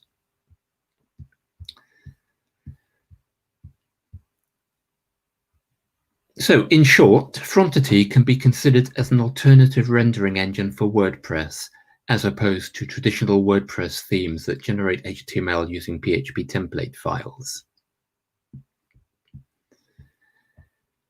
So let's look at some of the advantages of Frontity. I've already outlined the advantages of headless decoupled architecture, but Frontity has some of its own advantages for the developer. So it's extensible with packages, which are like plugins in WordPress, as I said. But with Frontity, a theme is actually a special instance of a package. There isn't this separation or dichotomy between themes and packages in Frontity in the way that you have this separation between themes and plugins in WordPress. A theme in Frontity is just a special instance of a package. But from a developer's point of view, working with a theme, as we'll see later on with a Frontity theme, is the developer experience is very similar to working with a WordPress theme. And I'm going to demonstrate those similarities a bit later. You can add any of the thousands and thousands of components from npm.js and use them with Frontity. Components are easy to use and to understand. Complex stuff is abstracted away with hooks.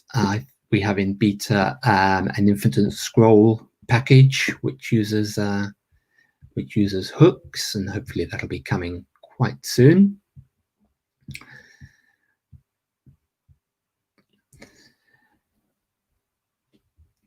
As I said, it uses because it's based on React, it uses declarative rather than imperative code. Frontity is isomorphic. This means that the same JavaScript code runs on both the server and the client, which is great for the SEO. The code renders the page on the server, sends the markup to the client, and then the hydration occurs. The same code that created on the pages on the server is then transferred to the browser, and subsequent pages are then rendered in the browser. So you get instant page content updates. You can create animated transitions between pages as well. And there are no further requests to the server for rendered pages. So it's much closer to the UX is much closer to that of a native app. The content is fetched in the background. The theme developer's mental model maps across from WordPress to Frontity. So the mental model that you're used to when creating WordPress themes based on PHP template files maps across to creating Frontity themes with React component files. The React component files can be considered equivalent to WordPress theme template files in PHP. So for each template file, for instance, header.php or footer.php, you can create a component file, header.js or footer.js, for example. So the last advantage of Frontity that I want to mention is the great developer experience. You can create great sites in less time due to the fact that components are easy to understand, that you're using declarative code, and that developing Frontity themes isn't that dissimilar to developing WordPress themes. The mental model maps across.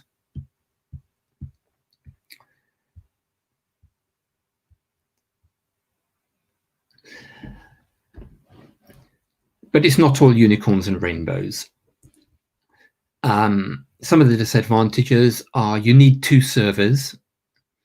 You need a WordPress server, sort of an Apache PHP server, and a Node server or a serverless function.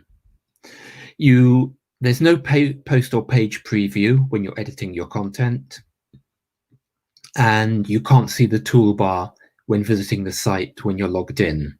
You know, the familiar toolbar that you see at the top of the WordPress front end when you're logged in the admin. Now, these are solved by what is called embedded mode. This is something that's in beta at the moment, but hopefully should be coming soon. I'll explain a little more about that shortly. So let's look at the architecture. You'll see that's very, well, these slides are very, very twitchy. Right, that's the one I want. Right, so At the moment, Frontity works in what's called decoupled mode. So it requires two servers. You have WordPress running on an Apache or Nginx and PHP architecture, with Frontity running on a Node server. So in this instance, your primary domain would point to the Frontity site, and your WordPress site would then live on a subdomain or some other domain which you might have. One thing I want to point out here with this architecture, it's actually possible to have completely free hosting if your site is just a blog or a simple brochureware site. You can host it on WordPress.com for free, and Frontity can be hosted also for free on something like Vercel or Netlify or Heroku. All have free tiers. So your hosting could be completely free, and all you need to pay for is your domain with this architecture. We recommend Vercel as a good option for hosting Frontity, because they automatically implement the stale while revalidate cache control directive, whereas if you host on Netlify or Heroku or whatever, it's something you'd need to implement yourself, which can be so you have to get into cache control directives, which I guess can be pretty tricky. So these slides are very, very twitchy. Right. Just a small amount of movement on the trackpad and it goes flying past. So the other architecture that I mentioned earlier, which isn't implemented just yet, it's still in beta, is the embedded mode. In this architecture, your primary domain stays with WordPress, and Frontity would live on a subdomain or some other domain. You could even just live on the ugly URL provided by the free hosting provider, because that's never going to be visible to anyone.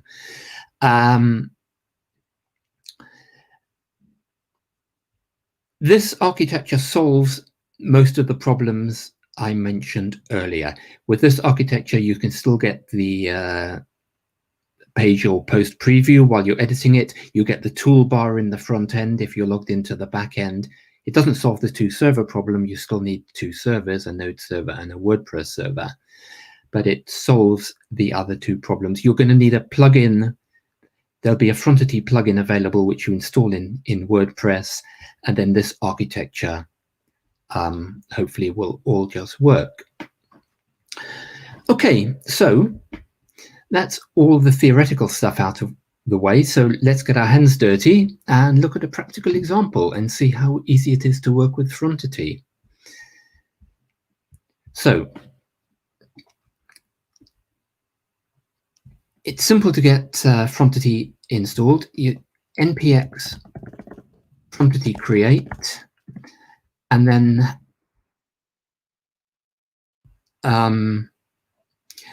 give your project a name. So let's call mine WordPress-LDN.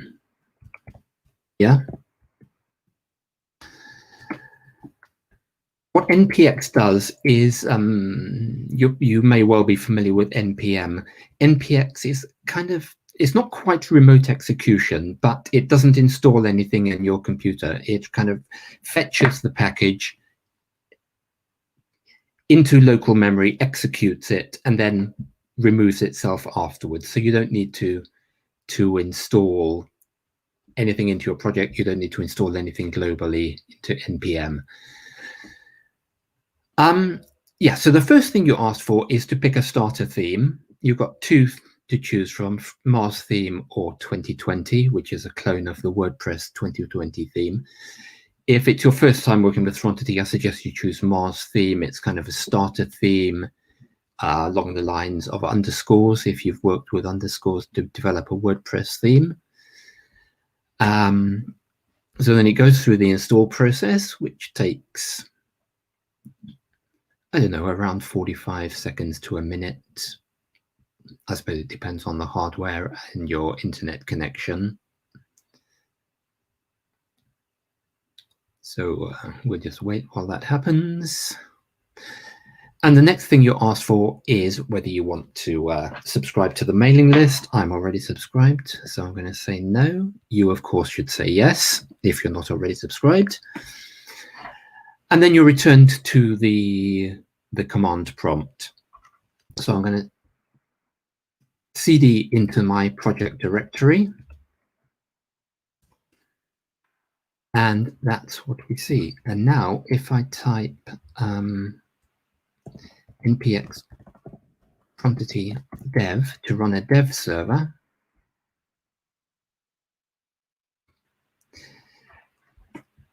this will spin up a server on localhost at port 3000. And you see, I didn't have to do anything. It does this automatically. The compile time process, it depends on your hardware. I find it takes about 10 or 12 seconds for the compilation to happen, and then the page gets rendered.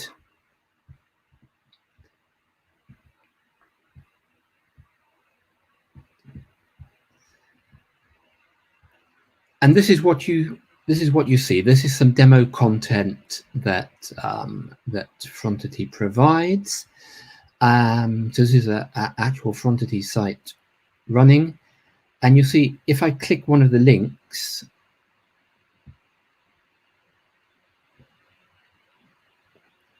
the transition is instant. If I go to one of those, you get a short sort of loading indicator, appeared very briefly, but content loads virtually instantly.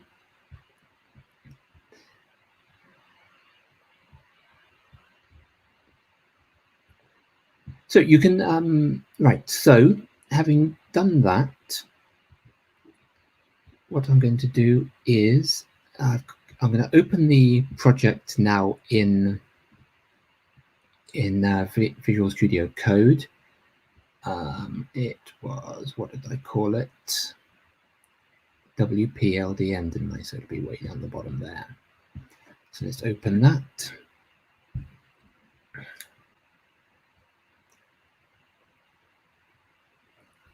Right, let's have a look around what we've got then. The main thing you'll be working with in the root is Frontity settings, frontity.settings.js, where this is where you set your configuration. How am I doing for time?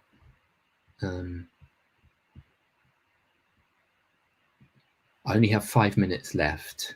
Okay, we need to wrap up. Okay, let me whiz through this as quickly as possible. Let me just show a basic configuration then.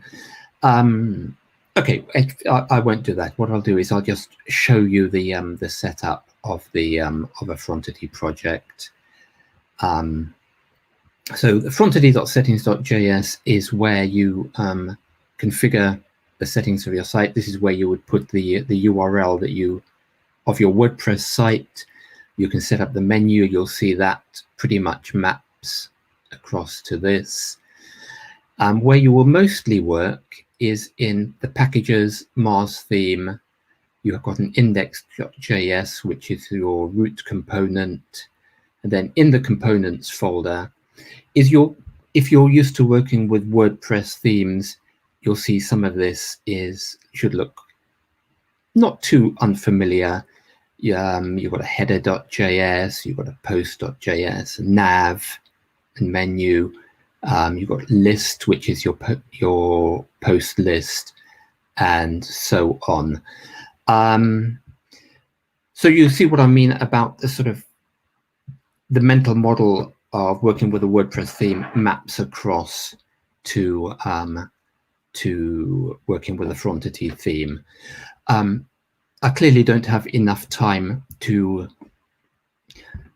show you any more than that. So let me just return to my slides and point you to some resources. Frontity's website is at frontity.org. The documentation is at docs.frontity.org. And there's a community forum where you can ask questions, and myself and other members of the team will try to answer them. And other members of the community, other users of Frontity, also are there and will offer help and support there. And you can get to that at community.frontity.org. And if you want to go into more depth, one of the things you can do is fire up Mars theme and look around it and try and tweak stuff, and just have a play with Mars theme. And that's one way to get to know Frontity. If you want to go into a bit more depth, this tutorial, this GitHub repo is basically a tutorial that shows you how to build a theme from scratch. It was based on a workshop that I ran at JS Nation back in June. There's a video there as well if you prefer to learn with a video. It's about 3 hours long because it was a code along thing, so there's lots of space left for people to code along. But you can probably go through the text tutorial in 45 minutes to an hour, depending on how quick a learner you are. So that could be a good way to get into more depth and really understand how a Frontity theme is built. And I'll end it there. And sorry I didn't get to do the more of the live demo. Michael, thank you so much. Really appreciate you doing that. I appreciate, obviously there was a few struggles there with the slides. I know how off-putting that can be sometimes when you're trying to concentrate and it's not doing as you expect. So yeah, the trackpad's just really twitchy for some reason. But I appreciate obviously you continuing on and delivering. And also appreciate there is a lot here. This is as a technology stack. It's a lot, isn't it? There's a lot to cover here. There was a lot to cover. So sorry that I overran. Sorry I didn't cover everything I wanted to. No, please don't apologise. Anything we just simply don't have enough time to get across all of it. Let me copy those resource links that I gave you into the chat. So if people want to follow up with absolutely. them. And we'll get those shared into the live chat, and of course we can get them shared out on social as well. Please do. Questions, if you're happy to answer them. We will need to unfortunately move through fairly swiftly, but there's been a few questions come up in relation to. Well, in fact, actually, let's pull up Graham. Graham had a question in regards to accessibility within interactive components. Sometimes rely on toggle values in ARIA attributes. Can that easily be done in React? Yeah, the accessibility of your site, like just as with building a WordPress theme, it just depends what you code into the theme. The theme is designed to generate HTML markup just like a WordPress theme does. So whatever you code into the theme is what gets generated into the markup.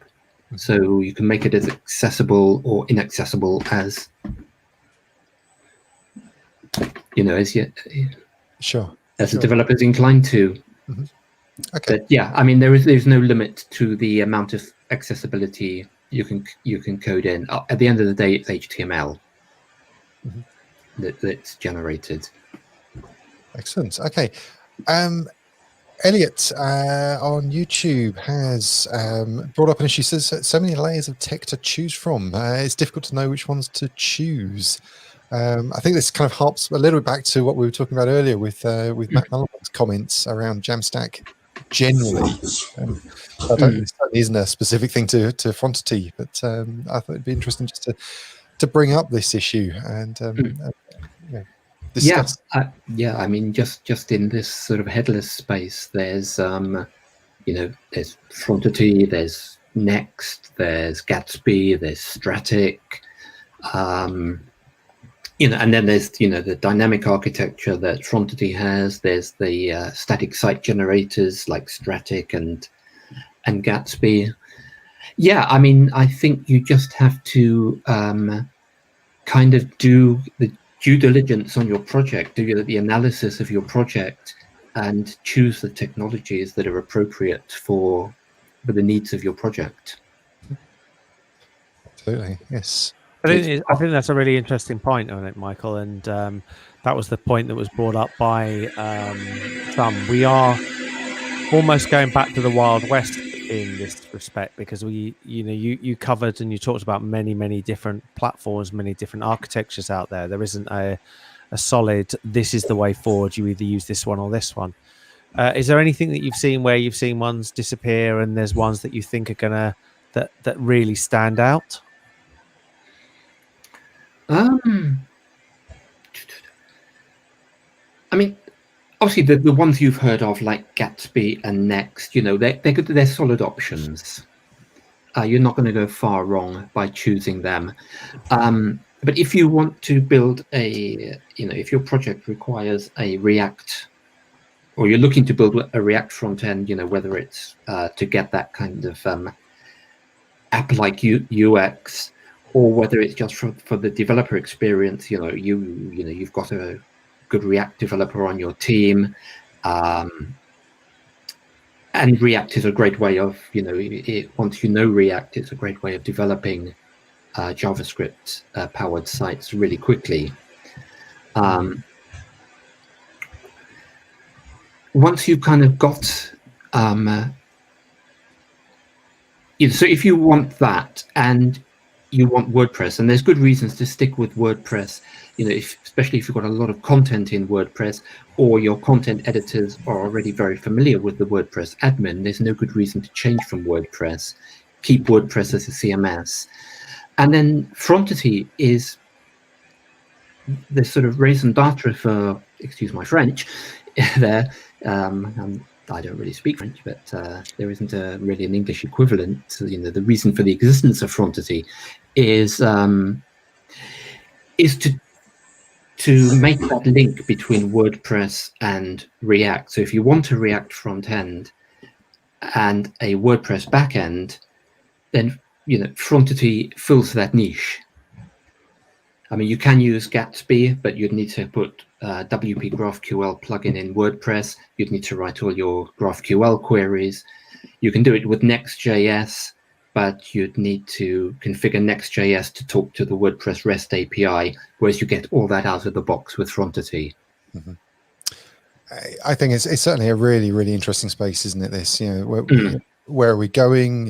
What have we got? What does the future look like for us within the WordPress space? There's some thoughts around. Obviously, we're dealing with code. If you look at the core of WordPress, it's 17 odd years old now, and so we've maintained that backwards compatibility and changing all the time. Yeah, exactly. So the introduction of these new technologies and the new uses of them, I think is really, really exciting. So, Michael, really appreciate you coming on and sharing. You're very welcome. No, I've enjoyed it.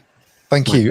Just a quick final mention, as we've mentioned a couple of times, Frontity are currently hiring. So there is a role currently, if I remember rightly, it was JavaScript architect. JavaScript developer, but they're looking for a high level, somebody who can architect a framework, not just somebody who's not just a coder. Excellent. So, okay. I mean, come along. I'm the most recent hire at Frontity, so if you come and join, I won't be the new guy anymore. Excellent. Well, Michael, we are going to have to wrap up now. If you're able to join us on the social, fantastic. I certainly will.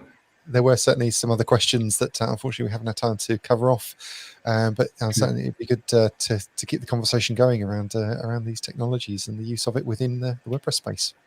Yep. No, thanks for having me. I will see you all in the chat. Yes, Michael, thank you very much. Thank you, Michael. You're welcome. Brilliant. Bye. See you in a bit. See you. Excellent. Okay, well, two very different talks there, two very different subjects, and a lot to cover. So I appreciate we've overrun a little bit, but thank you for sticking with us and going through and coming through this, because we've got. We're going to continue over now in the live.bigorangeheart.org website. We've got our social that we're going to spin up. In fact, has been spun up all night long. I see we've had people dipping in and out over the night. So As always, please feel free to use that space as you like. It's a great opportunity to spin up your virtual tables, see who's where, and connect with the individuals that you want to connect to across the community. Just going to wrap up really, really quickly. So a couple of things. Please do thank our sponsors. If it wasn't for our sponsors, then we simply wouldn't be able to deliver Big Orange Heart as a charity, and as such, we simply wouldn't be able to deliver these events. So thank you. Thank you to Cloudways, Dolly, Funnel Packs, Weglot, Winning WP, WPMU Dev, and Yoast. If you are on a device, please visit big.ht/thanks. I've just realised what I've just said there. We're all on some kind of device, otherwise we wouldn't be consuming. We've got to that time of night. Okay, two very quick things on live.bigorangeheart.org. If you are in the site right now, you may have noticed there's a new link been added at the top next to your profile /feedback. We've always asked for feedback and then sent you off to a Google form, which Piccia has quite clearly stated we've got some issues with across, and we wanted to try and make sure we can, really want to understand how you use the platform, and we really want to make sure that the way that we're delivering these events are right for you, the community. So we really would appreciate your feedback. If you are not on the site, if you're on social watching this, then big.ht/feedback will get you to the same place. We really would appreciate to hear from you, the good, the bad, and the ugly across all of this, because we really want to make sure that we are delivering the right event for you. Right, where are we? WPLDN. October. Yeah, I was just about to say October by the looks of things already. It's not October yet, guys. Don't terrify me. We've then got October, then it's November, and historically that's it for the year for our events. That is very scary. But anyway, because we're doing 2 events a month, we've got more. We're not just the one a month at the moment. So 8th of October for our WPLDN daytime, 1 p.m. UK time, whatever that time happens to be at that moment in time, because I'm very confused. So the concept here is, if you are joining us abroad, if you are in a time zone that is not the UK, or if you are based in the UK and simply don't want to be spending more time in the evening in front of your screens, we're delivering these events at a time that might be better suited. So please do feel free to join us. It's a shortened down version of our WPLDN evening event. Speaking of which, our next event will be the 20. Oh, actually, no, I should probably mention, we've got Leonardo Lozovi. I'm so sorry, Leonardo. I've probably butchered your name. But you're going to be giving us an introduction to GraphQL API for WordPress. So again, we're going down, how do we use our data outside of WordPress? How do we use the headless? There's a lot going on around this at the moment, isn't there, in terms of the talks we've been having recently? Yep. As I mentioned, 29th of October for the next one of these, at the end of October. We're going to head over to live.bigorangeheart.org/social.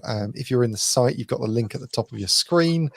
Do feel free to use those tables. Don't feel you have to simply sit in one big call. We can move around and have conversations, join people that you want to, avoid those that you want to equally, and just use the space as you would enjoy. So just going to wrap up quickly. Please, if you are able to, we would really appreciate some support. If you've enjoyed this event, if you've gained anything from it, then $10 a month, £5 a month, £5 right now, £10 now, whatever you can afford.